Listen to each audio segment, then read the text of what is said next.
Tonga, terre d'accueil, a un nouveau pensionnaire. Saisi par la justice, ce lynx de 7 mois est arrivé mi-août au sein de l'association, confisqué à sa maîtresse, poursuivi pour trafic d'animaux protégés. Il n'a connu que l'homme et recherche les caresses. Bien sûr, c'est très mignon, c'est surtout très triste, parce que justement, il faut éviter ce contact rapproché.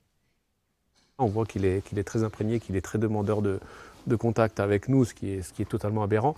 Il n'est plus avec la mère, il n'a plus du tout l'éducation de la mère, il va plus les relations sociales, etc. Toute l'éducation que la mère peut leur transmettre, parce que c'est des animaux qui restent plus d'un an avec la mère, donc il y a toute cette partie-là qui lui est complètement court-circuitée et qui est dramatique pour lui et pour son avenir de lynx.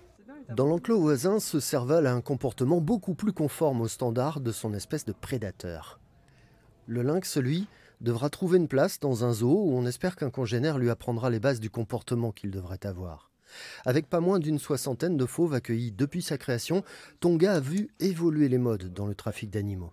Il y a eu la période des petits gros fauves, c'est-à-dire des bébés lions, des bébés tigres qui étaient détenus illégalement par des particuliers dans des appartements, ce qui est complètement aberrant.